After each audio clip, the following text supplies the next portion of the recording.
Bonsoir. On va reprendre le fil des lettres hébraïques. Donc on est ce soir maintenant à être Kaf, qui est la 11e lettre de l'alphabet, le Gematria 20. Parce que jusqu'à Yud, on avance dans les unités, puis Yud c'est la première dizaine, en fait c'est le nombre 10. Et puis après ça avance en dizaines. Donc Kaf ça va être 20, la Met ça va être 30, Mem ça va être 40, Nun 50, jusqu'à ce qu'on arrive enfin à la lettre Kouf, qui sera de 100, mais on en reparlera. Alors, la lettre Kaf, en hébreu, si on l'écrit entièrement, ça veut dire, ça s'écrit un Kaf et un fait sophite. Kaf P. Ouais. Kaf. Ouais. Kaf, ça veut dire, l'étymologie du mot Kaf veut dire la paume de la main.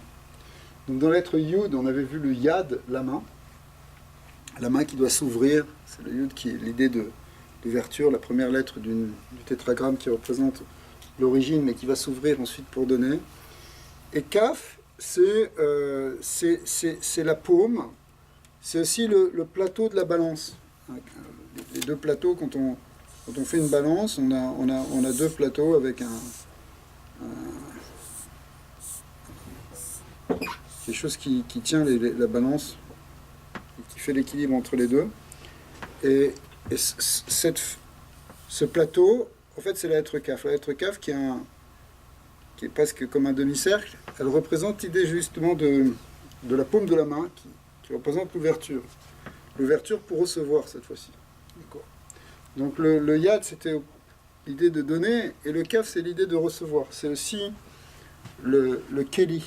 Keli qui veut dire le réceptacle ou l'instrument, mais c'est-à-dire c'est quelque chose qui, souvent ce qu'on appelle un Keli, c'est justement ce qui contient, par exemple, un contenant. Donc on appelle ça le Keli.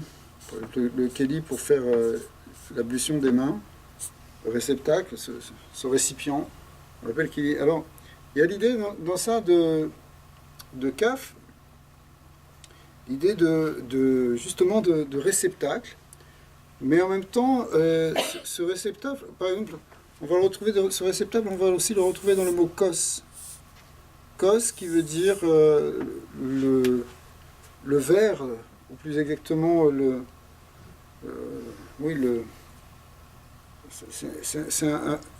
un kos, c'est quelque chose qui va contenir un liquide. C'est un verre en fait. Par exemple, le kos de Kiddush, ça s'appelle un kos. Ça, c'est le verre dans lequel on fait le Kiddush. Donc aussi, c'est quelque chose qui va contenir dans le Kiddush la sanctification du Shabbat ou des autres fêtes. Il y a l'idée, justement, on remplit de vin, c'est la coupe de bénédiction.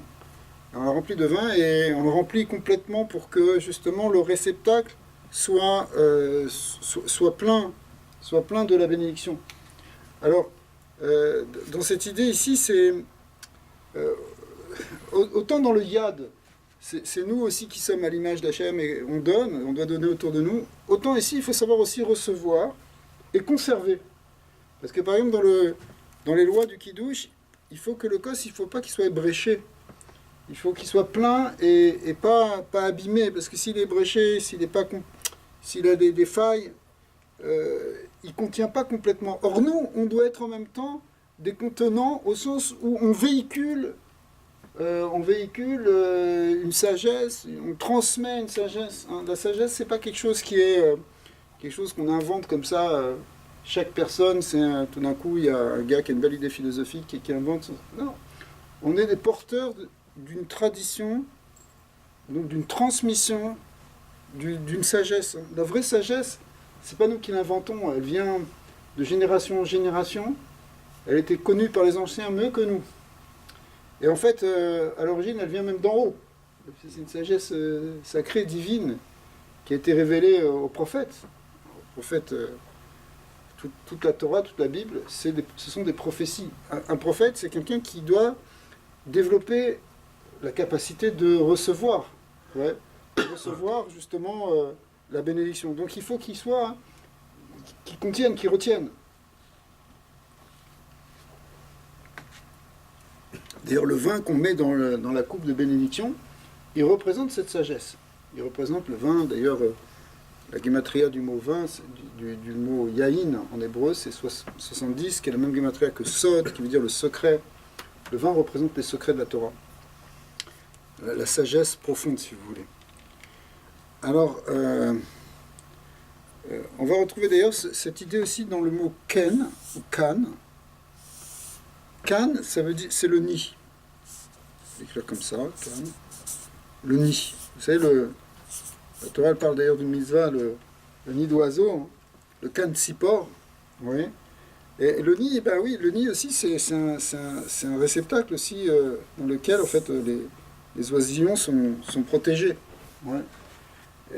C'est donc c'est quelque chose qui en général est ouvert vers le haut. L'être kaf, elle représente cette idée de recevoir, de recevoir quelque chose. Et le nid aussi, c'est en même temps cette idée de retenir, de protéger. Il ne faut pas que les bébés y tombent. D'accord. De même que dans le cos, il ne faut pas perdre une goutte de la sagesse, en quelque sorte. Des fois, ça peut déborder. Ça, c'est au contraire. Quand ça déborde, c'est que ça... Mais il faut que le contenant soit solide. En d'autres termes, nous aussi, on doit faire un effort, en quelque sorte, pour retenir et pour transmettre. C'est pas... On a une recherche, quelque part. C'est sûr qu'on a une recherche personnelle, spirituelle. On veut s'épanouir, on veut se développer, on veut comprendre. C'est bien. Mais on est nous-mêmes des véhicules de génération en génération autour de nous. On est là pour transmettre autour de nous, pour partager. Donc il faut faire attention de bien recevoir, pour bien redonner. D'accord ?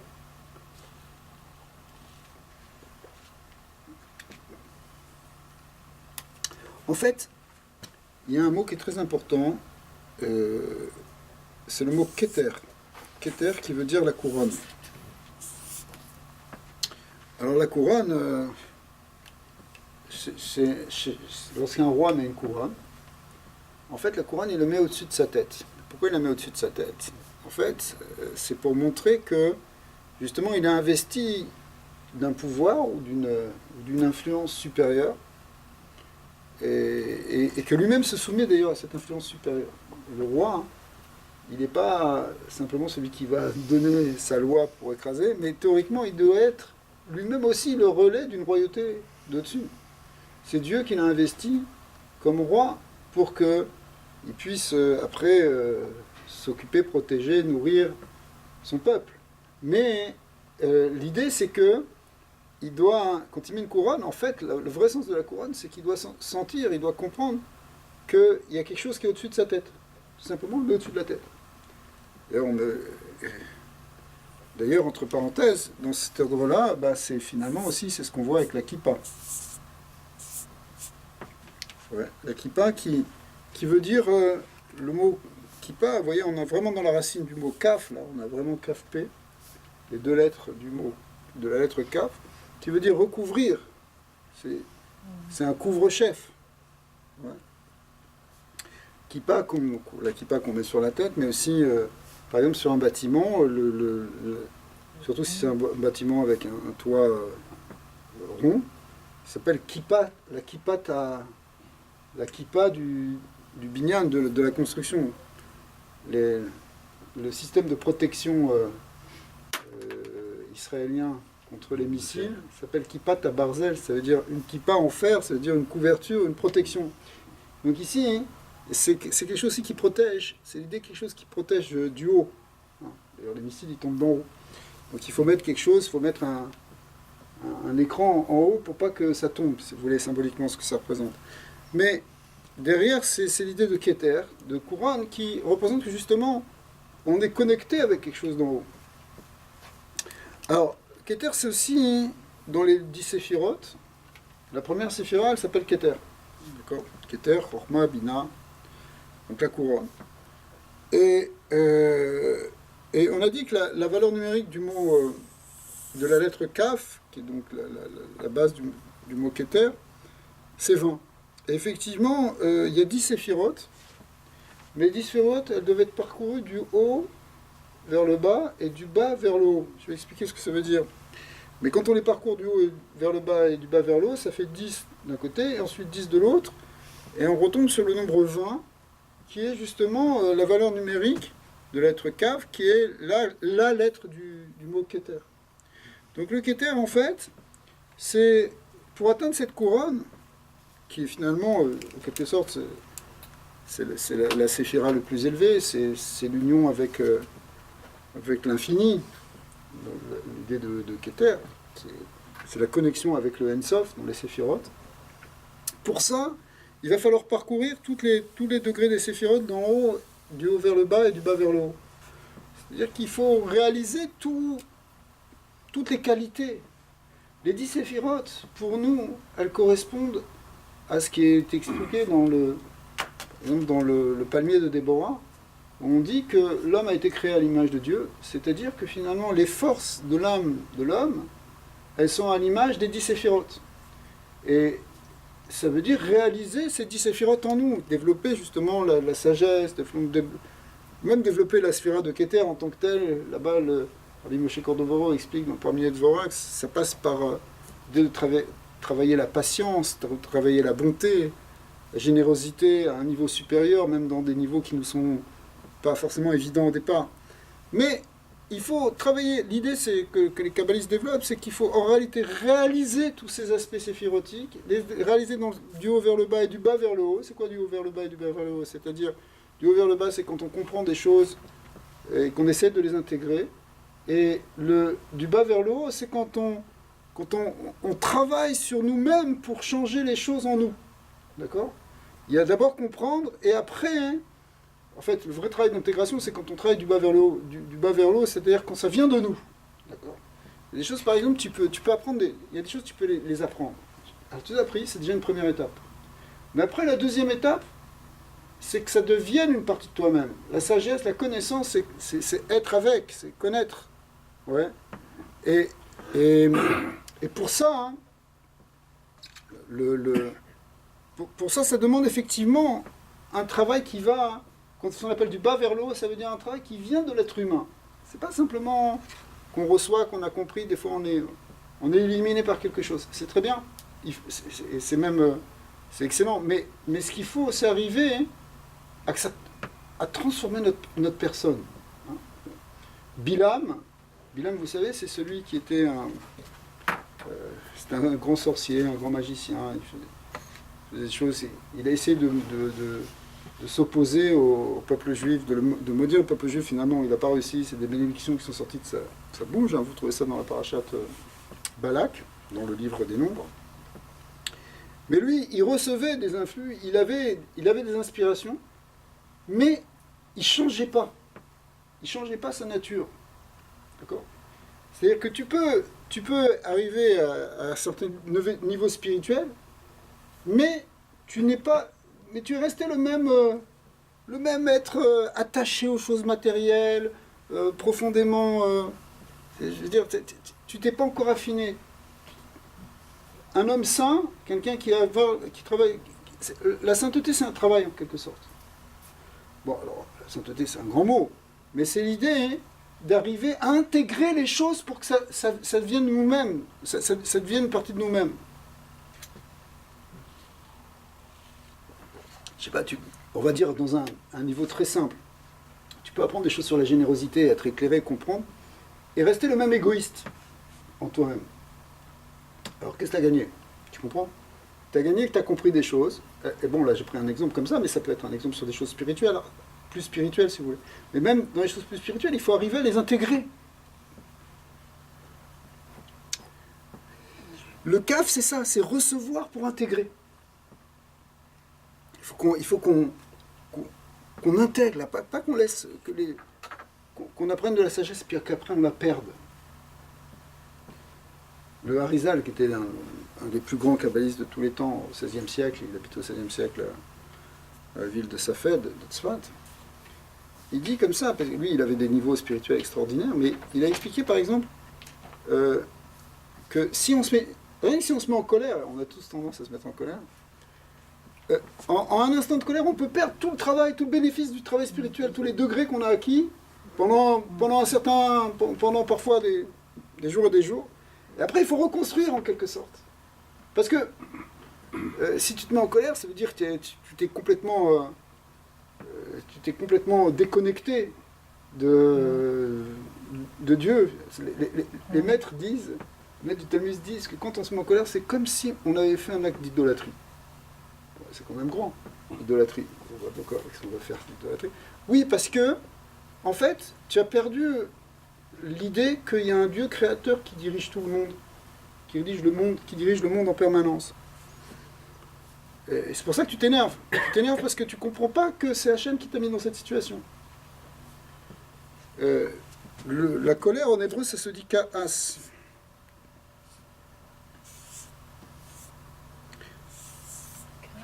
Ka'as.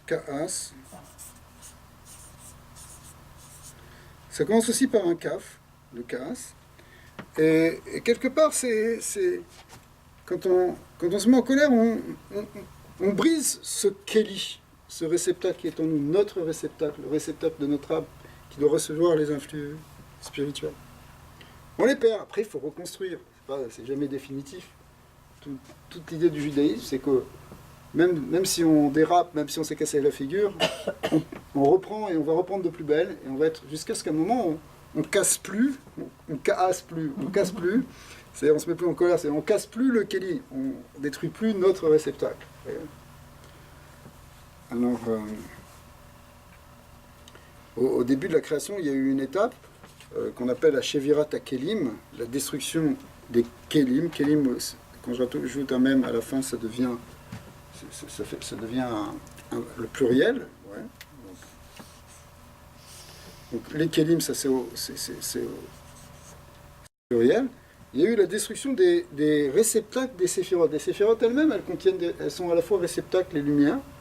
À un moment, il y a eu dans une étape une destruction pour nous apprendre quelque chose à nous, qu'effectivement aussi on peut détruire nos réceptacles.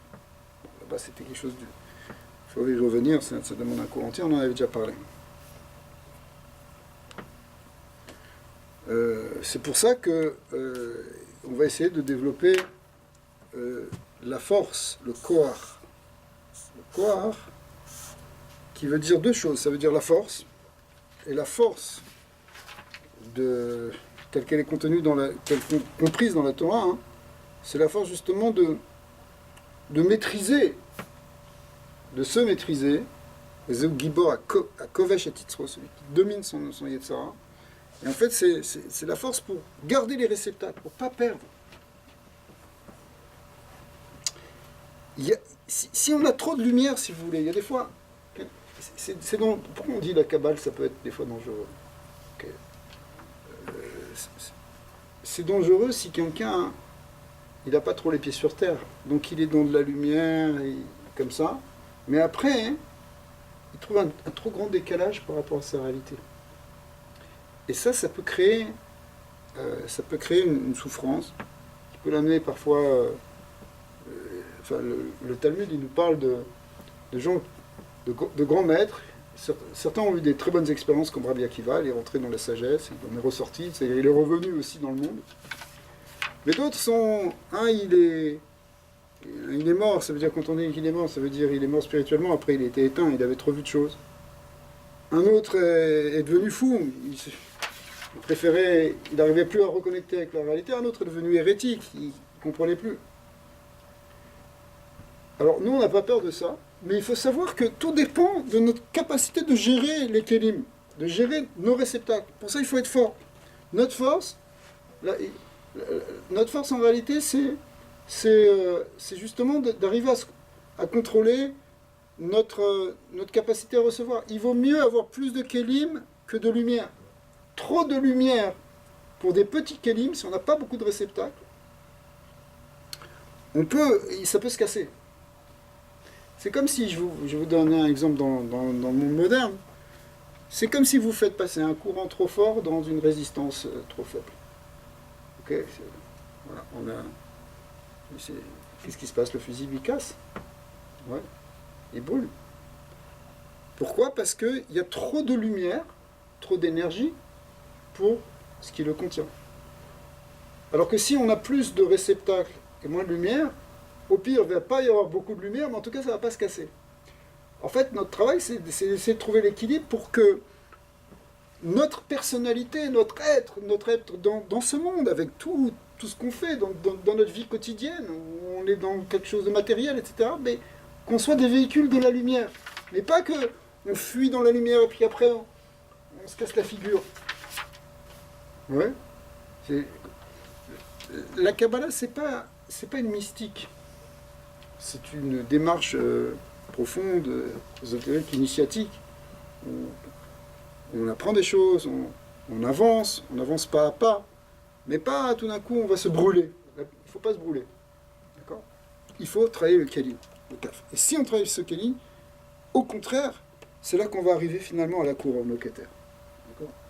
Alors qu'il y a des gens qui pensent, disons que ça peut être une erreur que le Yetzirah nous fait faire, c'est-à-dire si on veut atteindre l'union avec le Créateur, etc., on n'a pas besoin de Kélim, on peut faire n'importe quoi. Non, au contraire.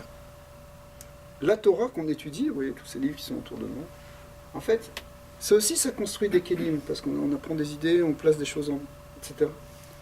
Il faut apprendre la sagesse, grandir dedans et poser petit à petit, enfin, construire des réceptacles en nous pour recevoir cette lumière. Je prends l'exemple même de l'étude de la Torah.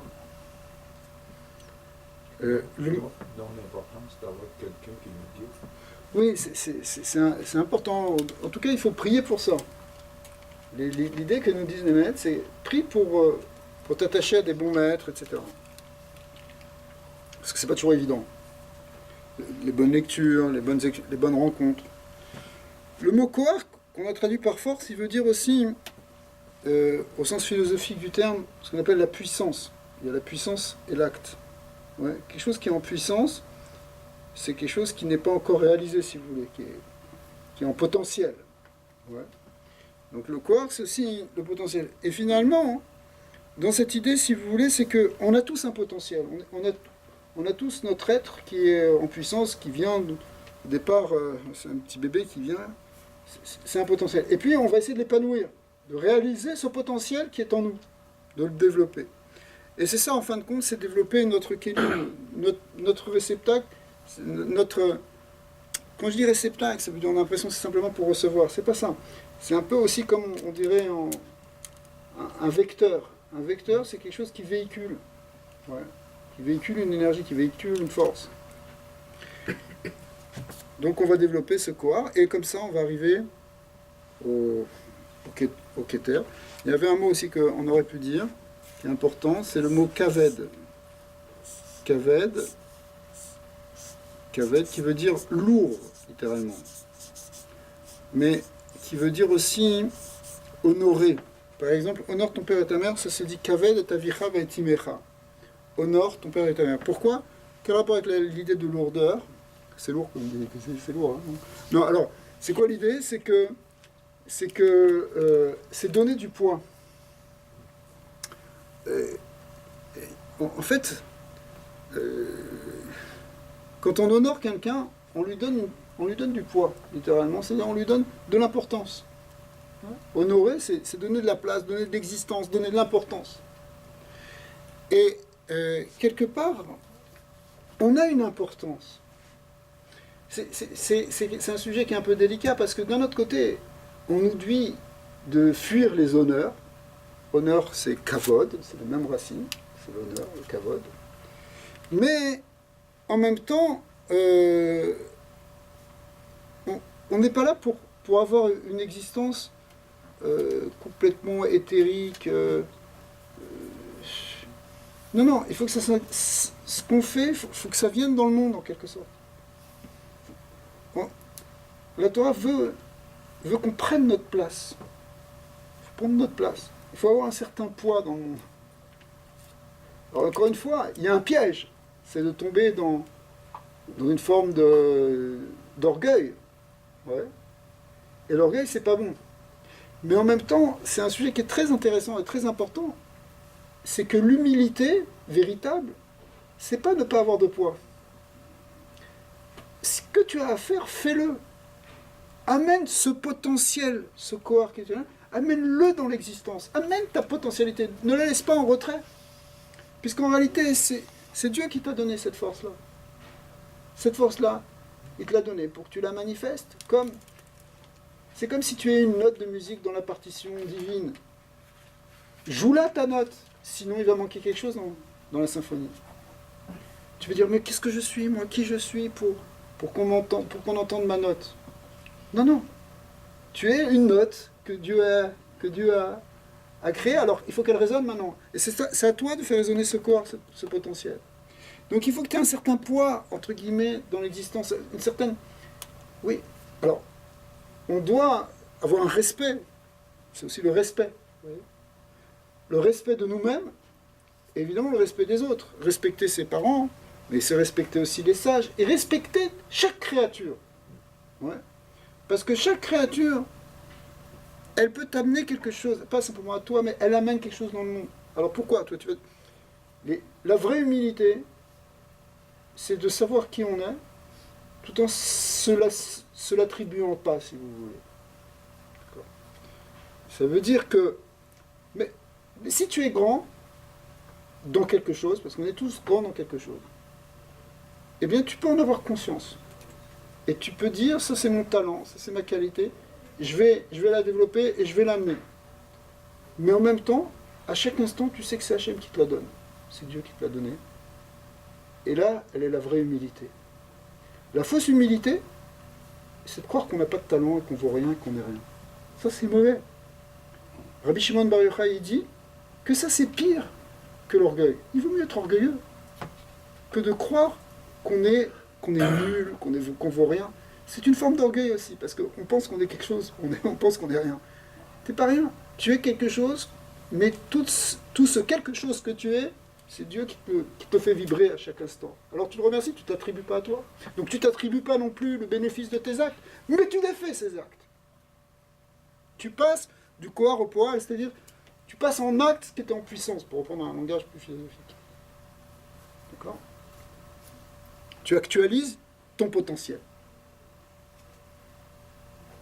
Et si tu fais ça, ça s'appelle pas aussi, c'est dans cette idée-là, cette idée de justement, tu as reçu du haut vers le bas et tu ramènes du bas vers le haut. Oui, tu affirmes. Tu dis oui. Ton existence, c'est un oui, c'est-à-dire, j'affirme l'existence. Ça se dit comment? Ça se dit oui, ça se dit ken. Comme tout à l'heure, le kan, le ni. Le mot ken, c'est la manière de dire oui en hébreu. Derrière l'idée de oui, il y a l'idée d'affirmation. Tu affirmes quelque chose, tu affirmes cette note de musique, pour reprendre notre image. Tu l'as dit. Quand je dis l'as dit, c'est-à-dire ton existence, elle vient dire quelque chose dans le monde. Et là, si tu fais ça, et tu ne te l'attribues pas, encore une fois, tu peux arriver au kaf qui est le vrai... Tu arrives au keter, à la couronne. C'est-à-dire tu réalises toutes ces choses. Donc vous voyez, et il y a ici... Cette idée elle est très importante parce qu'on peut passer des années soit dans une forme d'orgueil où on se croit qu'on a des grosses bretelles, quoi, d'accord. Soit, ça c'est une idée entre toi et moi. Alors, soit on se la joue, ok. Et donc on peut passer du temps là-dedans. Mais en fait, on est en décalage par rapport à notre vrai être, en quelque sorte. Soit on peut dire on est nul, on est rien, on se cache, et c'est pas bon non plus. C'est aussi une forme, c'est une fausse humilité qui finalement est comme l'orgueil, et même probablement pire. Parce qu'au moins quand t'es un certain orgueilleux, bon, bah, tu te trompes, mais en attendant tu fais quelque chose. D'accord? Donc, si par exemple tu t'enorgueillis de faire du bien autour de toi, ouais, moi je fais ça, et je donne ci, et j'aide ces pauvres, et je fais ci, et j'ai aidé celui-là, et j'ai sauvé celui-là. Ok, arrête de te la jouer, mais concrètement, tu l'as fait. Bon, ne te l'attribue pas. Dis merci à Dieu qui t'a créé comme ça, parce que si t'as créé comme ça, que tu as cette capacité de donner, ce qui serait grave, c'est justement que tu donnes pas. Donc tu as donné, mais tu t'enfonces pas dans ce poids. Tu existes, tu as un poids dans l'existence, mais tu vas pas sombrer dans une croyance que c'est toi qui fais tout. Sinon, à un moment, si Dieu il est miséricordieux avec toi, il va te taper sur l'épaule et il va te montrer que que ça ne fonctionne pas quand c'est tout seulement toi qui essaies de faire. Jusqu'à ce que tu vas te tourner et que tu vas comprendre autre chose. Que tu vas ouvrir ton esprit, faire quelque chose, parce qu'il ne veut pas qu'on s'enferme dans l'égoïsme, qu'on s'enferme dans l'orgueil. Talmud dit clairement que Dieu, il ne peut pas résider là où il y a l'orgueilleux. Parce que l'orgueil, il prend la place. Mais dès que la personne, elle comprend que ça vient d'Hachem, il laisse la place à Hachem et il arrange. Ouais. À ce moment-là, ça s'arrange beaucoup plus facilement. Alors, ça c'est la lettre Kaf. Un dernier mot. Le mot Kol. Kol qu'on écrit Kaf Lamed. Parfois on l'écrit aussi avec un Vav. En général, c'est comme ça qu'on l'écrit. Kaf Lamed, Kol, qui veut dire tout. Le tout. La totalité. Qu'est-ce que ça veut dire le tout? On dit justement que Dieu est le tout-puissant. Le tout-puissant, ça veut dire il a le tout, toute la puissance. C'est de lui que tout vient. Et c'est lui qui contient tout. Voilà. Donc, vous voyez, c'est la même racine que dans le mot Keli. Kol et Keli. Okay. Quelque part, si on fait tout ce qu'on vient de dire, sur le kavod, sur cette place, etc., on sent qu'on fait partie du tout. Dieu, il est un, mais il est en même temps le tout. Et nous, on est une partie du tout. Alors pourquoi, quand je dis une partie du tout, ça veut dire on comprend on est que justement cette étincelle qui a été donnée par Dieu. Et on fait partie de son grand projet, de son tout.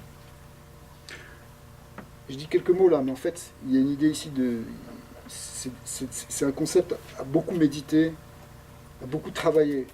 Vous voyez, c'est cette idée qu'on fait partie du tout et qu'on n'est pas séparés non plus. Arriver à cette conception-là, celui qui fait ça, il est vraiment dans le Keter. Comprendre que tout est un, que tout est Dieu. Ça ne se fait pas d'un coup. Si on le fait d'un coup, c'est encore une fois, ça peut être une explosion au niveau de la pensée, et ça peut être destructeur.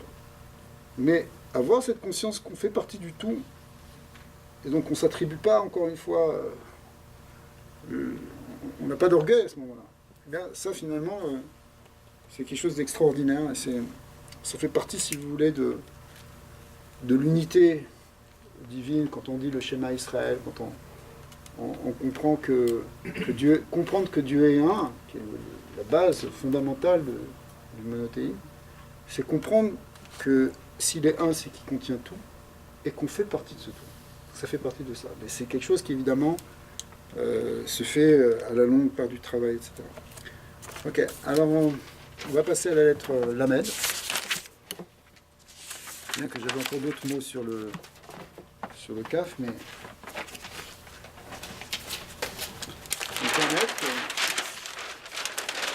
c'est la lettre qui suit, la 12e lettre.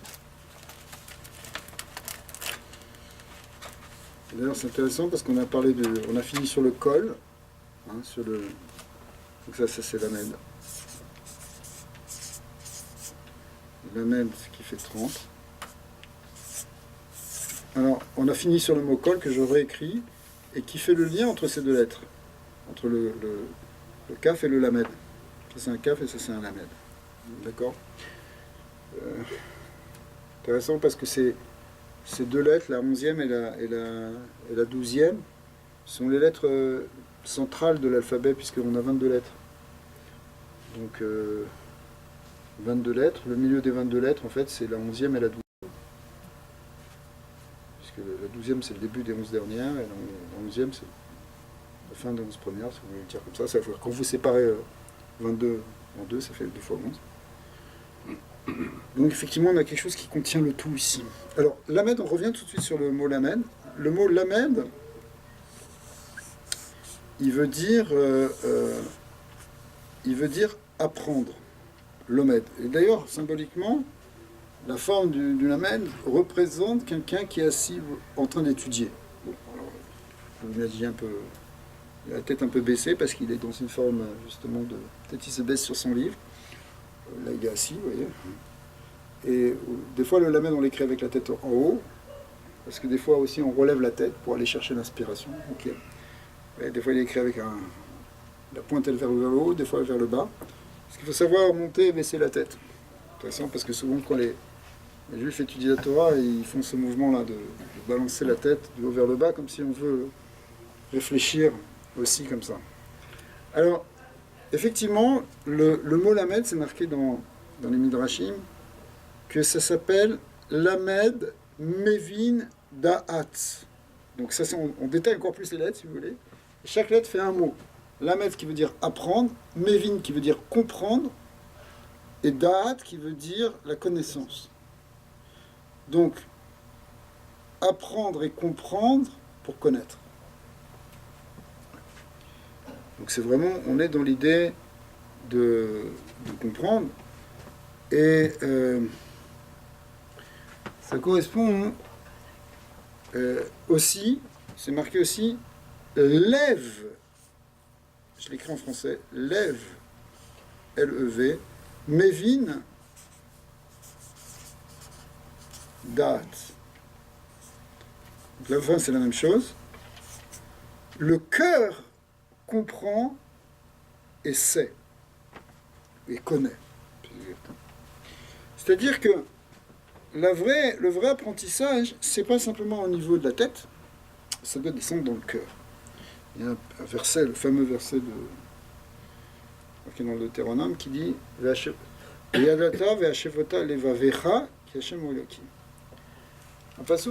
Un verset qui dit tu sauras, tu comprendras, plus exactement, et tu intégreras dans ton cœur que l'Éternel est Dieu.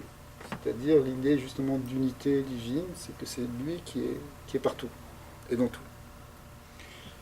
L'idée c'est que, et ça rejoint un peu ce qu'on a vu tout à l'heure, c'est-à-dire que il faut l'intégrer à l'intérieur, et il faut l'intégrer dans son cœur. La sagesse, elle doit devenir une partie de notre cœur. Si tu ne fais pas rentrer dans ton cœur, si ce n'est pas le cœur qui comprend, alors à quoi ça sert que tu apprennes tous ces livres? À quoi ça sert que tu développes ta connaissance? Au contraire, une connaissance qui n'est pas intégrée pour avoir un bon cœur, ça peut être très destructeur. Et à la limite, plus tu es intelligent, et plus c'est destructeur. D'accord?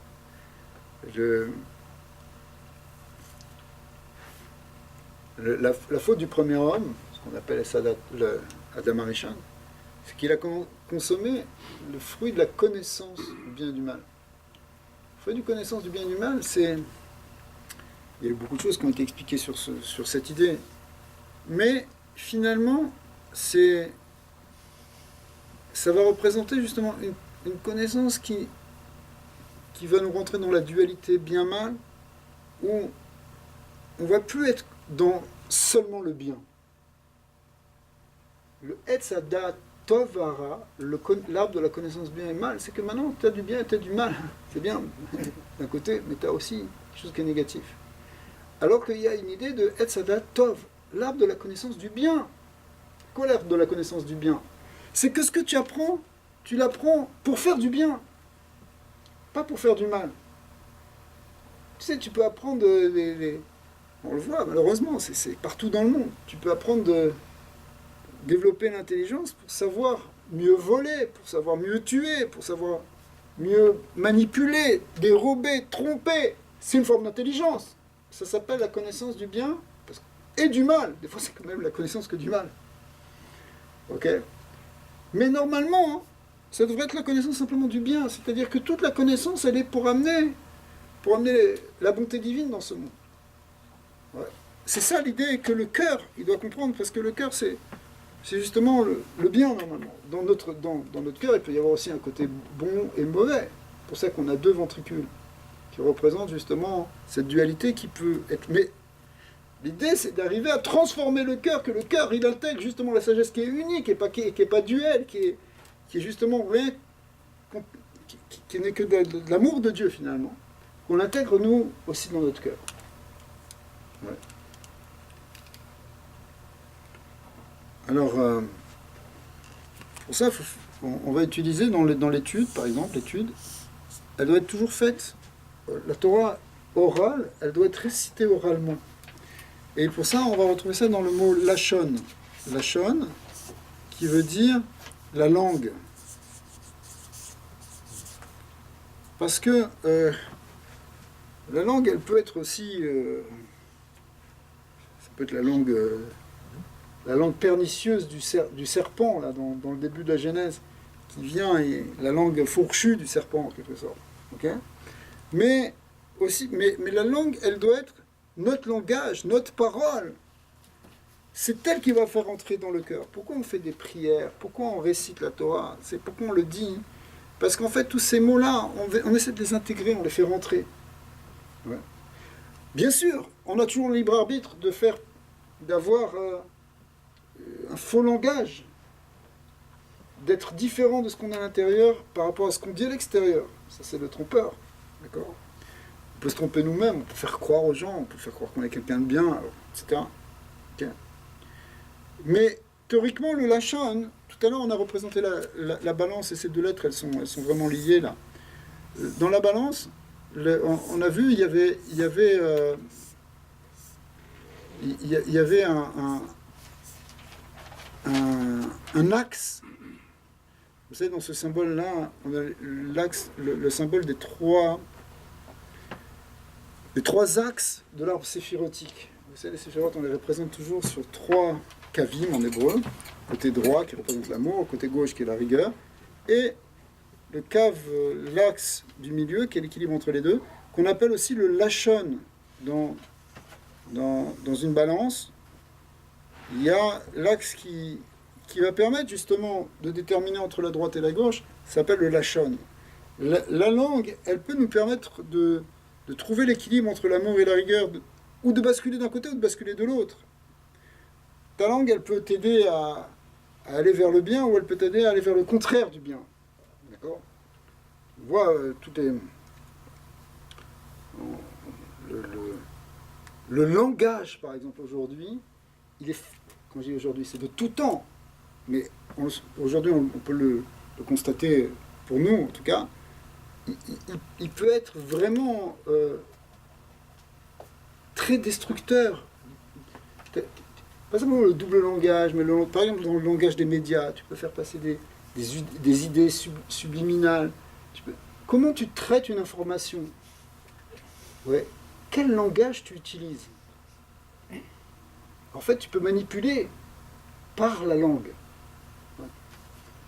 La langue hébraïque, c'est la langue qu'on est en train d'apprendre ce soir, c'est une langue sacrée, c'est-à-dire qu'elle est là pour nous éclairer par la sagesse, mais une sagesse justement de vérité et de bien. Et le langage, derrière la langue, c'est l'idée de langage. Le Sefer Yetzirah insiste beaucoup là-dessus. Et le Lachon, c'est le Brit HaMaor, il y a même une alliance qui a été faite avec Dieu, entre Dieu et l'homme, qui passe par la langue, par le langage. Nous, en tant qu'être humain, on est doté de paroles, contrairement aux animaux, mais le langage, en fait, il doit être sacré. Fais attention à ce que tu dis. Le lachon hara, c'est-à-dire la médisance, c'est destructeur. C'est destructeur à un point. On peut faire beaucoup de mal à quelqu'un. On peut se faire du mal. Okay. Parce que le langage, il est au centre. Et Dieu a créé le monde par la parole. Alors, et il nous a créé à son image, c'est-à-dire que notre parole est créatrice. Elle peut être créatrice ou destructrice. Ouais. Donc, attention. Hein. Donc, le mot lève, évidemment, on l'a déjà vu, c'est la medbet. D'accord? Et dans l'idée de lève, ici, effectivement, on a c'est l'idée du cœur, quoi. On vient déjà de l'expliquer. Alors, il y a un autre mot qui est très important. Tout à l'heure, on a parlé, je l'aurais écrit, on a dit le mot ken qui voulait dire oui, l'affirmation. D'accord? On a dit finalement, on affirme notre existence, etc. Mais le mot qui veut dire non, qui est le contraire de ken, si vous voulez, c'est le mot lo. Ouais, je vais faire comme ça. C'est un aleph, la med aleph, excusez-moi. Lo veut dire non. Mais le non, il est aussi important que le oui. Alors, c'est quoi cette histoire? Il y a des choses très très profondes dans l'idée du non, mais par exemple, il y a beaucoup de mitzvot qu'on appelle des lota'aseh. Lota'aseh, c'est-à-dire que tu ne feras pas. L'idée d'interdit, l'idée de limite, elle est tout autant fondamentale que l'idée d'affirmation. Que de dire oui, il faut savoir aussi mettre des limites, parce que si on ne met pas de limites, effectivement, on peut tomber dans n'importe quel travers. Voilà. Bon, à un niveau psychologique, c'est connu, souvent je l'ai répété, c'est que le non des parents, le non qu'on dit à nos enfants, quand on leur dit non, on ne peut pas faire ça, non, on ne devrait pas ça, à moins que, etc. Quand on fixe des limites, c'est comme ça qu'on construit une personnalité équilibrée. Un enfant à qui on ne donne pas de limites, et c'est un problème dans notre société aujourd'hui, ça va créer un enfant angoissé. Le fait de ne pas avoir eu des limites claires, attention, il faut qu'elles soient dites les limites, il faut qu'on donne à notre enfant, c'est pas forcément dur, ça peut être en douceur, mais en tout cas lui mettre un cadre, c'est comme ça que ça construit une personnalité équilibrée. Si on le met avec trop de rigueur, évidemment, c'est aussi un autre déséquilibre, évidemment. Okay, mais le non est aussi important que le oui. Si tu dis qu'un enfant qui a l'impression qu'il n'y a pas de limite, ça crée un vertige, une peur, et il risque de tomber après pour combler cette angoisse, de tomber dans des dépendances, des choses comme ça. Ouais, c'est classique. À un niveau plus métaphysique, les maîtres du Moyen-Âge expliquent souvent que on peut pas définir Dieu, on ne peut pas l'expliquer, parce qu'il est infini. Ouais. Donc, puisqu'il est infini, si tu veux commencer à le définir, ben, c'est pas lui. À la limite, si tu dis il est ça, il n'est pas seulement ça. Il est ça, mais il est... Et même ça ne peut pas le décrire. Donc, ils ont expliqué de la manière suivante que il y a une philosophie, enfin une approche philosophique de la compréhension du Créateur qui vient par la négation. Dieu, il est ni ça, ni ça, ni ça, ni ça. Ouais. Il est tout sauf tout ce que tu veux dire. Pour être un peu plus clair, le mot infini, on va le prendre en français, mais en fait c'est la traduction exacte du mot Ein Sof en hébreu, hein, le Ein Sof, vous connaissez ce terme. Alors, dans le mot infini, tu as le mot, je vais l'écrire aussi en hébreu, enfin, Ein Sof, ça veut dire la même chose, le Sof c'est la fin, et Ein c'est la négation. Alors, la négation, vous l'avez dans le mot un, c'est du latin, quelque chose qui est une négation de quelque chose qui est fini, ou du Sof. Fini, ça veut dire qu'il y a une limite. Ça veut dire que on a déjà mis un lot, on a déjà mis un nom. Une fin, c'est un blocage. Ouais. L'infini, c'est la négation de la négation. C'est une double négation. On ne peut pas affirmer Dieu, on ne peut pas le définir, on ne peut pas exprimer ce qu'il est, mais on peut dire qu'il est la négation de toute négation. Vous avez perdu ou quoi? C'est le plus. C'est le plus. Voilà, mais tu ne peux pas le dire comme plus. Tu peux dire qu'il est absolu, mais même quand tu dis absolu, le mot absolu, c'est aussi une double négation. C'est-à-dire que dire qu'il est infini, alors qu'est-ce que ça veut dire concrètement pour nous? Ça veut dire que ne te fais pas de représentation de Dieu. Dans les 365 mitzvot, l'otase, qui sont des noms, des interdits, il ne faut pas faire ci, il ne faut pas faire ça, il ne faut pas faire ci, il ne faut pas faire ça. C'est pas pour t'embêter. La première qui les inclut toutes, la première en termes d'importance, qui est là marquée au début des 10 commandements, c'est le deuxième des 10 commandements, c'est l'otase, les chapesel, tu ne vas pas te faire de représentation, tu ne vas pas te faire d'idole. Parce que si tu dis ça, c'est Dieu, ben, tu l'as limité parce qu'il n'est pas ça. Il est beaucoup plus que ça. Ça, c'est peut-être une force, c'est peut-être quelque chose, c'est peut-être un aspect, c'est peut-être une qualité. C'est pas lui. C'est pas son essence. Donc, l'interdit de représentation, l'interdit d'idolâtrie, il est profond parce que c'est la seule manière finalement d'arriver au vrai Dieu qui est l'infini. Qui est infini. Le Ensof. C'est pas un nom de Dieu, c'est ce qu'on peut dire de plus grand sur lui. Et en fait, on n'a rien dit. On a dit qu'il est tout sauf ce qu'on pourrait dire. C'est ça quand on dit infini. Oui. Alors, oui. Pourquoi je vais savoir qui il est. Ça veut dire que tu vas jamais finir d'avancer dans ta compréhension de ce qu'il est. Parce que plus tu vas comprendre, et plus tu vas dire, c'est pas encore ça. C'est pas un constat déprimant. C'est un constat de comprendre que la démarche est infinie. C'est comme des morceaux de vérité, mais c'est pas toutes les C'est vérités. une vérité. Exactement. C'est une vérité qui est en permanence dépassée. Alors tu vas me dire, mais alors c'est faux. C'est pas que c'est faux. C'est tu rentres de plus en plus dans le vrai. Il y a une vérité relative et une vérité absolue vers laquelle on tend. Mais on avance de plus en plus. On avance en fait par rapport à notre compréhension. Imagine par exemple un petit enfant, tu veux lui transmettre un enseignement de sagesse, on va dire de Torah. Tu vas lui faire lire quelques versets. Ce que tu vas lui expliquer dans son langage à lui, d'un enfant de 4-5 ans.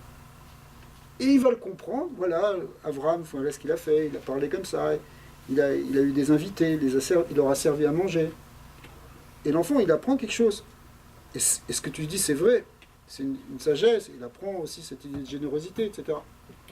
Quand il va grandir, il va comprendre des choses beaucoup plus profondes. Ça ne va pas enlever son niveau de compréhension. C'est-à-dire ce qu'on avait compris à l'âge de 5 ans, symboliquement, ou dans notre âge de 5, dans l'enfant de 5 ans qui est en nous, ça ne l'enlève pas, mais c'est des niveaux de compréhension. Ouais. Et ça, c'est infini. C'est pour ça que la démarche des séphirotes, elles n'ont pas de fin non plus. C'est-à-dire, on peut toujours progresser.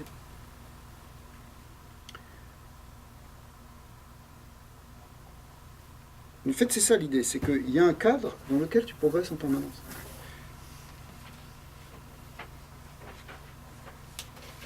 Une idée d'infini où il n'y aurait pas de cadre, où on est dans finalement une espèce de néant permanent, ça existe. Ça existe quelque part dans la création, mais la Torah, elle nous montre comment trouver un chemin dans tout ça. Parce qu'on ne veut pas simplement être dans... Ça s'appelle le Tohu Vabohu. Tohu Vabohu, au sens sacré du terme, il représente une conscience que Dieu est dans tout et qu'il est partout et que de toute façon on ne comprend rien. Ouais. Alors c'est vrai qu'on ne comprend rien sur Dieu, mais ça ne veut pas dire qu'on ne comprend rien non plus du tout. D'accord ? On comprend à notre niveau, et cette compréhension, elle est remise en question, et on avance. C'est pour ça qu'il y a des questions, et on avance. La Torah, elle nous montre, dans la démarche de Abraham, le premier patriarche, le premier grand prophète juif, il a été éprouvé par Dieu 10 fois, nous disent les maîtres. Effectivement, on peut le retrouver dans les versets, les 10 épreuves d'Abraham. Et à chaque fois, ce sont des épreuves qui lui permettent d'avancer. Les difficultés qu'on a, les remises en question qu'on a, les crises qu'on a, sont là pour qu'on avance. Donc, par exemple, ta vie, elle fonctionnait avec un certain nombre de croyances, un certain fonctionnement pendant un certain temps. Et puis tout d'un coup, il y a quelque chose dans ton existence qui te pousse à remettre ça en question et à passer à autre chose. Par exemple, Abraham, lui, il a basé toute sa construction sur l'idée de générosité, de bonté, d'amour du prochain. À un moment, Dieu, il lui demande, ton fils Ishmaël, c'était son premier fils, tu le sors de la maison, tu le renvoies. De toute façon, on a déjà expliqué que ce pas des choses qu'on a à faire, nous. On n'a pas à renvoyer nos enfants. Que Dieu le préserve. Mais Dieu, il éprouve Abraham dans quelque chose qui est le contraire de toute sa croyance. Vraiment, Abraham se soumet. Après ça, les maîtres nous disent qu'il a gardé un contact avec son enfant, etc. Mais ce qu'il comprenait même de plus important, Dieu lui demande d'aller dans le sens contraire. Et le pire, c'est la 10e épreuve, qui est absolument incompréhensible, qui est révoltante. Après que Dieu lui a promis que sa descendance finalement va passer par l'autre fils, par Yitzhak, que c'est lui sa vraie postérité spirituelle, c'est lui que toute la bénédiction va venir. Ce qui est marqué dans les versets, il s'adresse comme ça. Peu après, Dieu lui dit, prends ce fils-là et amène-le en offrande. Mais Abraham s'est battu toute sa vie et il a compris que le sacrifice humain, ça n'a rien à voir avec le Dieu qui est un Dieu de vie. D'accord ? C'est la base même du judaïsme. La vie, elle est sacrée. Et donc on ne va jamais tuer quelqu'un comme ça, et encore moins un enfant, même s'il y avait des rites païens qui se produisaient un peu partout dans le monde, où on sacrifiait des enfants, etc. D'accord ? Abraham s'est battu contre ces rituels idolâtres. Et maintenant, il a compris que c'est ça la véritable volonté de Dieu. Et maintenant, Dieu lui demande le contraire. Il dit, tu vas prendre ton fils, tu vas me l'amener en holocauste. Épreuve ultime d'Abraham. Toute sa vie, ça devait être une... Comment est-ce qu'on peut comprendre une chose comme ça? Et comment il peut comprendre? En tout cas, il s'est soumis, il a avancé. Et le fils aussi s'est soumis parce qu'il a compris. Et puis, cette soumission, elle est allée jusqu'au bout. Et Dieu dit stop. C'était juste pour vous mettre dans cette situation. Et Dieu considère que le sacrifice a été fait. Mais il ne veut pas le sacrifice complet. Il voulait simplement voir jusqu'où allait l'abnégation d'Abraham et d'Israël. À tel point que les maîtres, ou la Torah, enfin toute la tradition, considèrent que Abraham a été offert. C'est pas qu'ils ont fait semblant. Il a été offert. Il n'est pas mort, mais il a été. C'est comme si. Parce que ce qui comptait, c'était la démarche dans le cœur du père et du fils. Ça a été fait. La démarche, elle a été faite. Maintenant, concrètement, il ne faut pas le réaliser non plus. D'accord ? Donc, tout ça pour revenir au fait que Abraham, mais c'est nous aussi, on peut être remis en question même dans nos croyances les plus profondes et les plus vraies. C'était pas quelqu'un qui s'était trompé, Abraham. D'accord ? Mais Hachem, il veut t'ouvrir vers quelque chose d'autre encore. Alors bon, c'est des exemples. Alors, c'est pour ça que, pour revenir à des choses plus...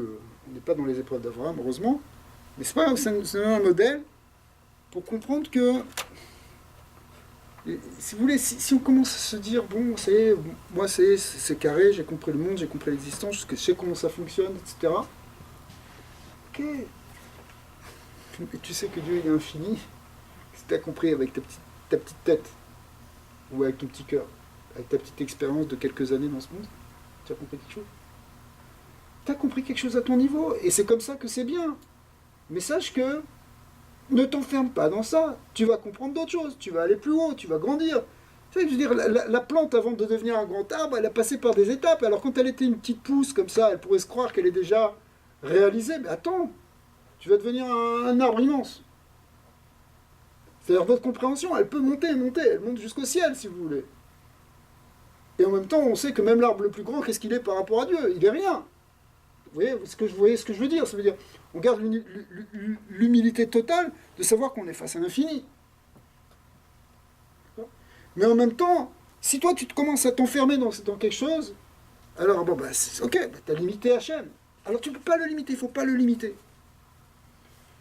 Le mot lo, qui veut dire le nom, quand on l'inverse, il devient le mot el, qui veut dire Dieu.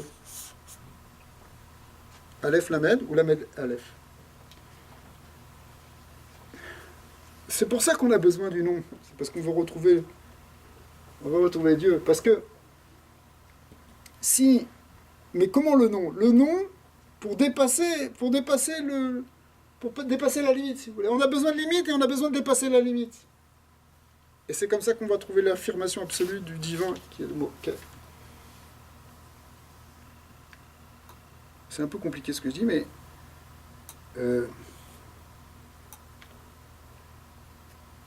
vous voulez trouver Hachem, par exemple. C'est-à-dire, vous voulez savoir quelle est la volonté d'Hachem, laissez de la place à Dieu.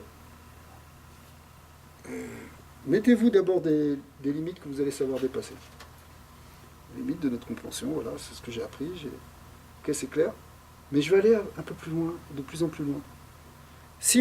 Encore une fois, si on s'enferme dans quelque chose, on ne laisse pas de place à Dieu. C'est pour ça que tout à l'heure on a parlé sur l'orgueilleux, parce que l'orgueilleux il s'enferme dans lui-même, il s'enferme dans son ego, dans son moi grossier. Mais son moi grossier, c'est la compréhension qu'il a de lui-même, parce qu'il s'est regardé un jour dans la glace. Donc il a pensé qu'il était quelqu'un, etc., etc. Tu t'enfermes dans ça, tu laisses pas de la place à Dieu. N'enferme pas ton existence. Parce que la source de ton existence, elle est infinie. Oui. C'est insécurisant un peu quand même. Hein? C'est un peu insécurisant. C'est-à-dire que Et sécurisant. c'est très intéressant ce que tu dis. Parce qu'en fin de compte, on a besoin de sécurité et on a besoin de construire cette sécurité justement par des limites. C'est ça qui crée une sécurité. Le monde matériel lui-même, il est très limité par rapport au monde spirituel. Mais c'est justement ça qui crée une forme de sécurité. Mais en même temps, l'avancée demande de se fragiliser. Quand tu veux marcher, tu passes par un moment de déséquilibre et tu rééquilibres en permanence. C'est-à-dire que s'il n'y a pas de déséquilibre, il n'y a pas de mouvement. Quelque chose qui est totalement statique, alors qui ne bouge pas, ok, ça ne bouge pas, donc ça c'est Kyo, ok, ça ne bouge pas. D'accord? Je sais pas, un bâtiment solide, tac, tac, et béton, bah, on en a besoin, c'est un repère d'ailleurs. On a besoin de choses fixes dans l'espace, par exemple, vous voyez, dans l'espace ou dans le temps. On a besoin de repères. Mais, même dans le temps, par exemple, dans le temps, ça veut dire, par exemple, les rituels qui reviennent dans le temps, ou les fêtes qui reviennent dans le temps. Tous les Shabbats, toutes les fêtes, je prends des exemples. Okay. Alors, c'est sécurisant, parce que ça te donne des repères dans le temps et donc dans l'existence. Mais en même temps, si ça devient une espèce de routine, tu fais les prières 3 fois par jour, mais c'est un rituel aussi, c'est ok. Mais où ça ne te parle pas, où ça ne vit pas, alors finalement, ça t'enferme. Une religion, ça peut être aussi quelque chose qui t'enferme. C'est pour ça que le Talmud, c'est-à-dire l'étude, et on revient dans l'idée de l'Amed, ça passe toujours par des questions et des remises en question de ce que tu sais. Pourquoi on relit la paracha tous les ans ou tous les jours? Parce que ce que j'ai lu la veille, c'était mon niveau de compréhension hier. Mais aujourd'hui, j'ai de nouvelles questions. Et pourquoi c'est comme ça? D'accord? Et si tu fais pas de questions, quelqu'un qui est là, passif, sans poser de questions, vous savez, dans les 4 fils du soir de Pessah, on dit il y en a un, c'est celui qui ne sait pas poser de questions. Alors on lui stimule des questions parce qu'il faut savoir poser, parce qu'il faut poser des questions. Tant qu'à faire, poser des bonnes questions. Mais il faut poser des questions. Si tu ne te poses pas de questions sur toi, sur ta vie, sur ton existence, alors, encore une fois, tu es enfermé. C'est peut-être sécurisant à un certain niveau, mais Dieu, il va nous fragiliser dans certains moments. Abraham, il se retrouve fragilisé, pourtant, il était bien installé au bout d'un moment. Installé dans sa vie, dans ses croyances, dans son fonctionnement. Ouais. Oui, peut-être, tu peux dire même au niveau financier, etc. Mais c'est pas... C'est même pas une question, si tu veux, de sécurité financière. La finance aussi, ça compte aussi, mais c'est pas ça. Tu peux être installé dans tes croyances. Tu es installé dans tes croyances, ça fonctionne comme ça, j'ai bien compris. Et c'est important. Mais il y a des moments où tu vas être bousculé dans tes croyances. Et c'est bien parce que ça va te permettre de monter à un autre degré. Si tu le fais par ta propre recherche, par ta propre insatisfaction, il faut lui donner sa juste place, cette insatisfaction.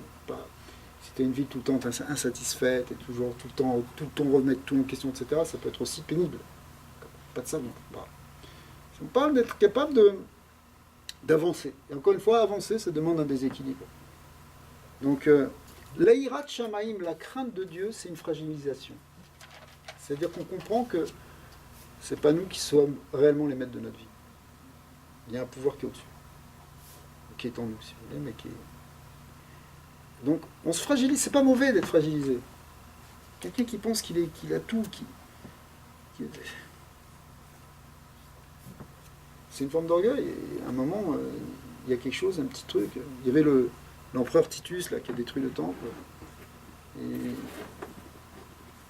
il a eu l'affront de dire à Dieu, ouais, mais de toute façon, voilà, je t'ai battu. J'ai détruit ta maison. Alors, il dit, tu veux peut-être me punir? Tu veux me punir sur l'eau, là, comme tu as noyé les Égyptiens. Mais si tu étais sur la terre, tu ne pourrais pas. Alors, Hachem, finalement, comment il a puni? Il a dit, toi, tu es orgueilleux, tu penses que tu es le maître du monde parce que tu fais ce que tu veux. Il a envoyé un petit moustique. Un petit moustique. Il a dit, regarde ce petit moustique. Si tu regardes les versets là dans la création, il a été créé avant toi. Les animaux, les oiseaux et les insectes, ils ont été créés le 5e jour de la création, alors que l'homme, c'est le 6e. Ça veut dire, tu viens après, ne crois pas. Mais ce petit moustique, il va te rendre la vie infernale. Et il est rentré dans le nez, il est rentré dans le cerveau, ça lui tapait sur la tête pendant... Parce qu'à la fin, il en est mort. C'est-à-dire, on ne peut pas être tout puissant. Le seul qui est le tout, c'est Dieu. Mais lui-même, il laisse de la place. Lui-même, Enfin, d'accord. Ok, alors ça c'est pour le lamed. On va prendre maintenant la lettre même. Ouais. On arrive à la lettre suivante. Même.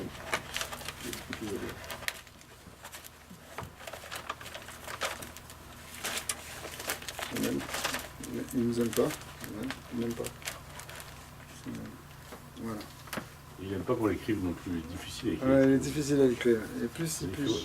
Entre nous, comment on écrit? Voilà, quand tu le fais à la main, tu fais comme ça. Soit tu fais comme ça. Oui. Ouais.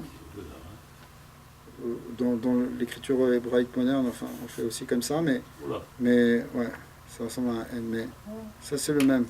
D'accord? Alors, le même qui fait 40, on va revenir sur ce nombre. Même, ça veut dire, c'est la base du mot maïm. Maïm qui veut dire l'eau. D'accord? C'est maïm.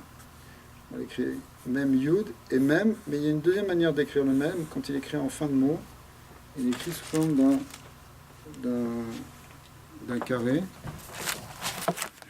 Tout de suite. C'est la lettre du milieu de l'alphabet, n'est-ce pas? Ouais, alors, en fait, les lettres du milieu de l'alphabet, on les a passées, c'est le... J'en ai pas ici. C'est le kaf et le lamed. Mais ici, on a aussi le même qui vient juste après. Et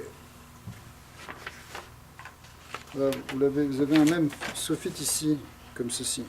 C'est comme ça qu'on l'écrit, lorsqu'il est en fin de mot. Alors, le mot maïm, l'eau, qui est un des éléments, évidemment, c'est aussi l'eau de la Torah, l'eau de la spiritualité, est comparée à Maïm et la Torah. La Maïm, c'est la Torah. Et en fait, on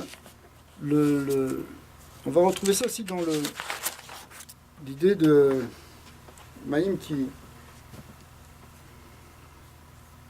Dans ce qu'on appelle le mikvé. Mikvé, au début de la création, de la Genèse, le tout début, il est écrit qu'il y avait des eaux, que tout était recouvert d'eau, puis Dieu a recueilli les eaux dans un recueillement des eaux, qu'on appelle mikvé maïm, mikvé amaïm. Ouais. Donc, cette idée, c'est quand l'eau, elle se recueille, par exemple, quelque part sur Terre, et c'est ça qui va, par exemple, permettre la purification. Quand on veut purifier quelqu'un veut se purifier ou purifier un objet, on le trempe dans un mikvé. Mikvé, symboliquement, il représente justement le même, mais qu'on écrit justement dans sa forme sophite, sous forme d'un carré. Et c'est comme un bassin, si vous voulez. Ce serait un bassin dans lequel qu'on remplit d'eau qui sont tombées des eaux de pluie, en fait. Bon, après, techniquement, il y a une manière de le faire. Mais théoriquement, c'est des eaux de pluie, donc des eaux célestes qui sont venues, qui sont recueillies. Mikvé, ça veut dire un recueillement des eaux. Sont recueillies dans ce bassin. Et de là, elles vont purifier. D'ailleurs, le mot 40, dans le nombre 40, on retrouve ça ici dans cette forme-là. Hein, c'est la valeur du même. Mais aussi parce que le même peut s'écrire par 4 lettres Yud. C'est comme si j'avais écrit ici Yud qui vaut 10, Yud qui vaut 10, Yud qui vaut 10, Yud qui vaut 10. 4 fois 10, 40. On retrouve cette idée ici du nombre 40 dans le mikvé qui doit contenir d'ailleurs concrètement 40 CA. C'est-à-dire un CA, c'est une valeur biblique d'une quantité de volume. Et donc on retrouve ce nombre 40 là, dans le mikvé. On voit aussi que ce nombre 40, c'est bien, par exemple, il a été important dans le don de la Torah. Dans le don de la Torah, quand la Torah a été donnée, à chaque fois Moïse, Moshe Rabbeinu, est monté et est resté 40 jours en haut du mont Sinaï. Et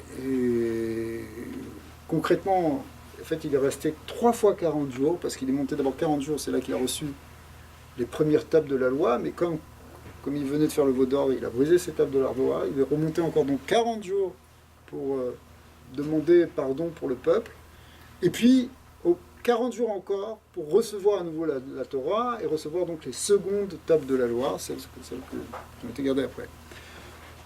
D'ailleurs, c'est intéressant, donc ça fait 40 fois, ça fait 40, 40, 40, donc on a en fait 120 jours. On voit que Moshe Rabbeinu lui-même a vécu 120 ans. On dit aussi que Rabbi Akiva, qui était le plus grand maître de l'époque de la Mishnah, donc il y a à peu près 2000 ans, lui aussi il a vécu 120 ans, et il a eu 3 périodes dans sa vie. Première période de 40 ans, où il était totalement ignorant de la Torah. Au contraire, il était même contre les rabbins, etc. Ensuite, pendant 40 ans, il a appris. Il s'est assis, il se taisait, rien qu'il apprenait. Et après, pendant 40 ans, il a redonné. 40 ans, il est devenu non seulement un grand maître, mais le plus grand des maîtres, d'une certaine manière. À tel point que, lorsque une vision a été donnée à Moïse, de voir toutes les générations qui allaient le suivre, toutes les générations des maîtres, à un moment, il a vu un cours, vu par prophétie, un cours qui serait donné plus tard par Rabbi Akiva. Il a dit, mais c'était tellement grand ce qu'il disait, il a dit, mais pourquoi tu n'as pas donné la Torah par lui? Il est encore plus grand que moi.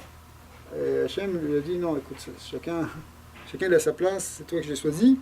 Mais on voit que donc Rabbi Akiva, c'était comme le Moïse dans son époque. Un, c'est le Moïse qui nous a donné la Torah écrite, aussi la Torah orale, mais cette Torah orale, elle n'était pas tellement... elle était un peu... elle n'était pas écrite, alors que à l'époque de Rabbi Akiva, justement, les choses ont commencé à se mettre vraiment... se figer dans une écriture. Et donc, c'est les deux, la Torah écrite et la Torah orale, qui sont un par Moïse et un par Rabbi Akiva, et qui correspondent à ce nombre de 40, qui est en même temps donc ce recueil des eaux de la Torah. Tout à l'heure, on avait parlé de la coupe qui reçoit, avec la lettre Kaf, on avait représenté par une coupe, ouais. Il faut dessiner, c'est pas grave. Ok, on a vu la coupe, qui était en fait la coupe qui permettait de recevoir le vin de la Torah, etc.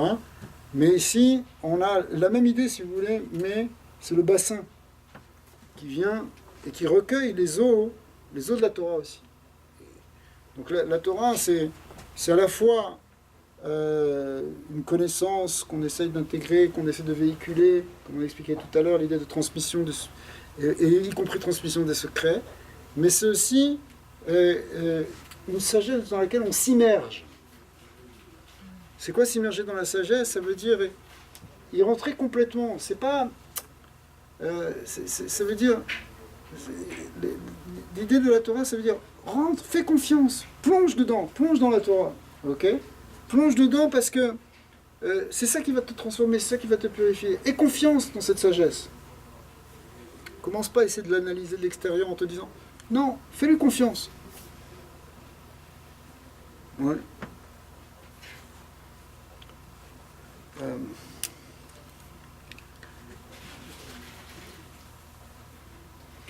Tout à l'heure, on a parlé des questions. Effectivement, les questions avec la lettre même, elles sont là. C'est le mi qui veut dire qui et le ma qui veut dire quoi. Mi et ma, ça veut dire qui et quoi.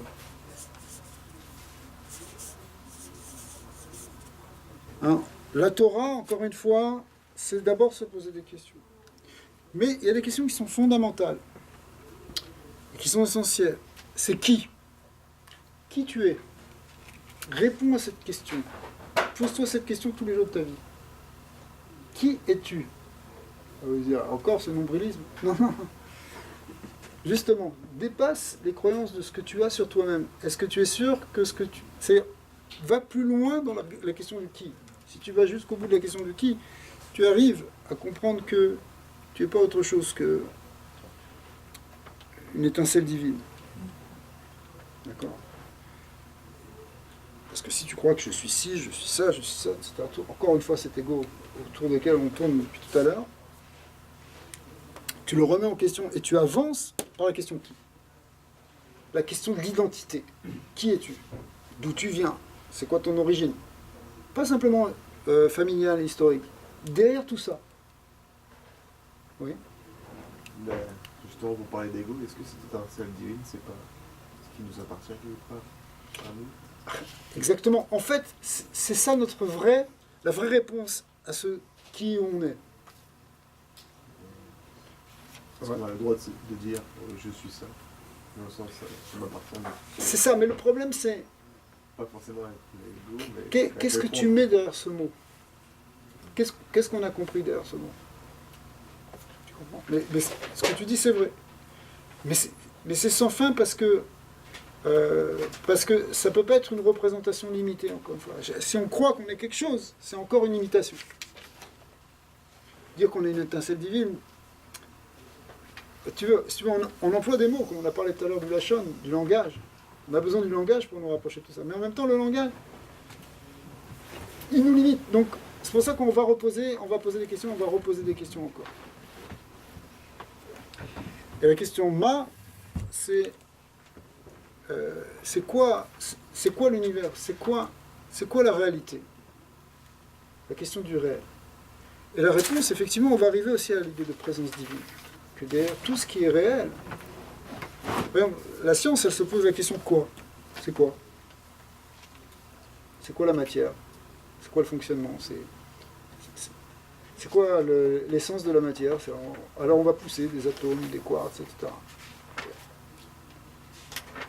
Peut-être un jour, et on y est déjà dans ce jour-là, on se rend compte que derrière ça, on arrive à des réponses qui sont incroyables. C'est de l'énergie, c'est une vibration, c'est un son, c'est une fréquence. Okay. En fait, cette fréquence, bon alors, ça c'est la question quoi. Et cette question, elle est fondamentale aussi parce que ça fait partie de notre quête. D'arriver, c'est pas forcément une réponse forcément simplement intellectuelle d'ailleurs. Ça peut être perçu directement. Parce que la sagesse, la vraie sagesse, ça s'appelle Chokhmah.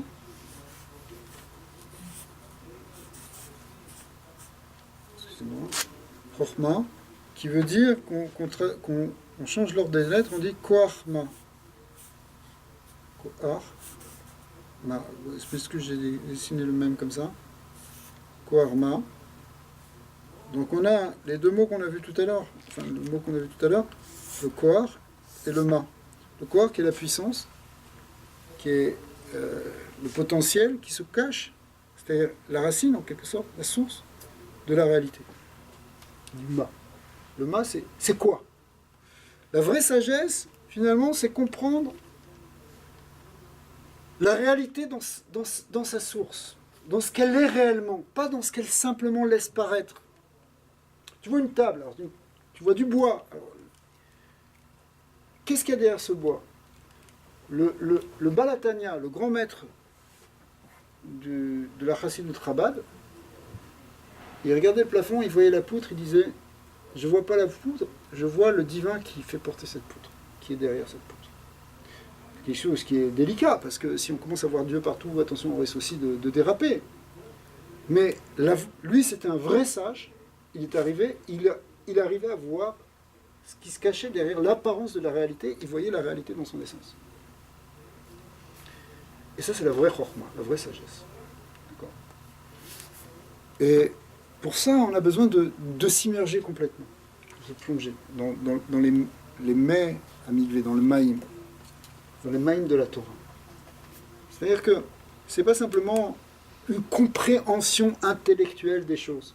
Comprendre intellectuellement les choses, ça va être limité. C'est une compréhension où on donne notre être dans la compréhension.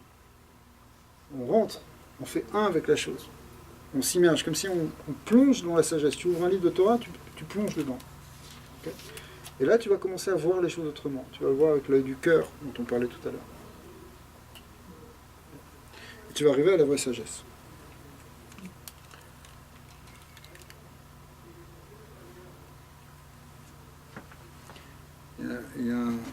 Avec ces mêmes lettres, il y a aussi un mot qui est intéressant, c'est le mot machar.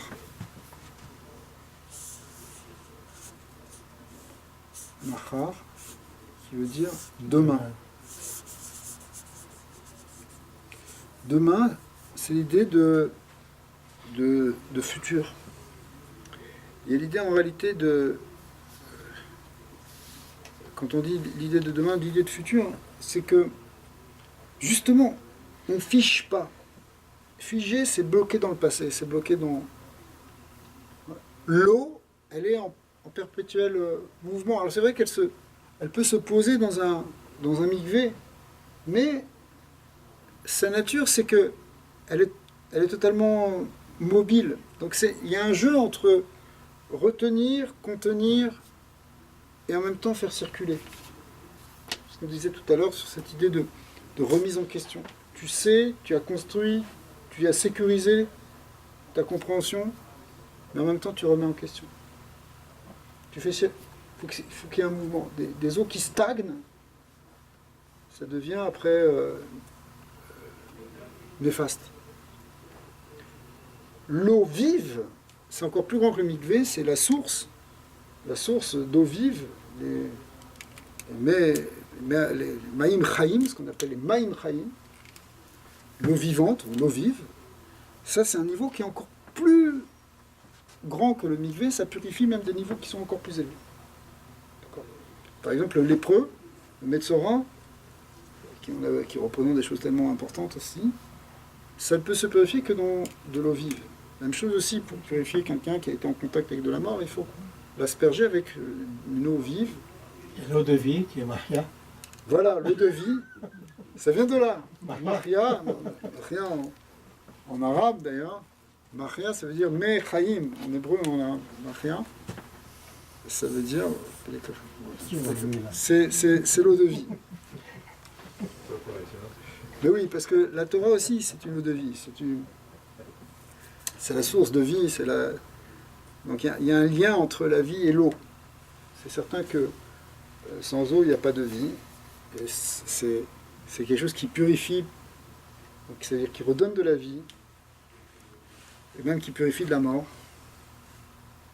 Les eaux de résurrection, par exemple, la résurrection des morts, elle est vue comme une pluie de rosée de résurrection, une pluie ou une rosée, qui sont des eaux célestes aussi qui descendent et qui purifient.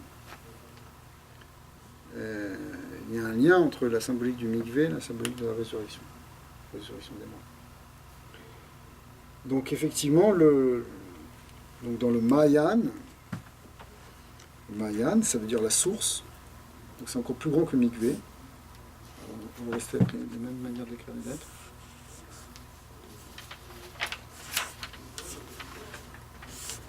Mayan, qui veut dire la source, on a quelque chose d'encore plus grand que le mikvé. C'est l'idée aussi de mouvement, cette fois-ci, qu'on retrouve aussi dans Mahar, dans Ma'er qui veut dire vite. rapidement, des eaux qui circulent rapidement, et rapides. D'accord. C'est au contraire quelque chose qui... En ébullition. Ouais, la Torah, elle veut aussi qu'on... Elle veut pas qu'on... On stagne. Il ne faut pas stagner. D'un côté, il faut savoir se poser, c'est une étape, c'est important de se construire, etc. Mais des fois aussi, il faut aussi que ça bouge. Maher va nous. On dit même à Dieu dans les prières, Maher va... Dépêche-toi, presse-toi d'amener vers nous justement la Géoula. D'accord. La rapidité, elle est aussi c'est les eaux qui courent, si vous voulez. Donc, on retrouve aussi dans Malé qui veut dire plein, on retrouve un peu ce qu'on a dit tout à l'heure sur le Kaf, etc., sur la plénitude. Les eaux, elles doivent remplir pour purifier aussi.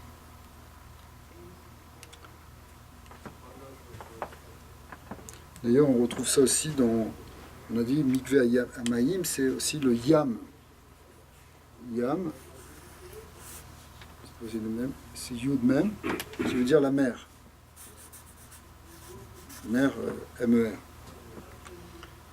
Vous voyez, c'est les Maïm, le Yam est plein de Maïm. Maïm, en fait, littéralement, c'est le pluriel de Mei, même Yud. Même Yud qui veut dire l'eau, mais c'est tout le temps employé au pluriel dans la Torah. Maïm, c'est une forme plurielle, si vous voulez, mais Les eaux. les eaux. Donc, quand on l'emploie au singulier aussi, on l'utilise sous une forme plurielle, mais en fait, grammaticalement, c'est une forme plurielle. Mais la forme de base, c'est la racine, si vous voulez, c'est même Yud. Et le mot Yam, qui veut dire la mer ou l'océan, bah, c'est les mêmes lettres, vous voyez. C'est aussi comme ça que ça fonctionne en hébreu. Donc, on a... Quand tu contractes même et Yam, ça fait Maïm en même temps, tu vois. Ok. Ok, alors on va en finir là-dessus, en se disant que les eaux sont pleines, maintenant la cuve est pleine, pour pouvoir recevoir les eaux de bénédiction et de résurrection avec la Géoula. La connaissance. Comme c'est marqué dans le verset du prophète Isaïe, à propos du monde futur, que la terre sera remplie de connaissances comme l'eau remplit les mers. Donc la connaissance, hein, on est là encore une fois, on a tourné sur du Lamed, etc. Cette connaissance, finalement, elle va remplir la terre comme de l'eau qui remplit les océans. Donc c'est ça la finalité d'ailleurs de l'ère messianique, c'est que la connaissance, et pas la connaissance de Dieu, elle puisse remplir le monde entier, les attachés. C'est ça qu'on va voir très bientôt. Voilà, d'accord. Désolé d'être en retard, mais je vais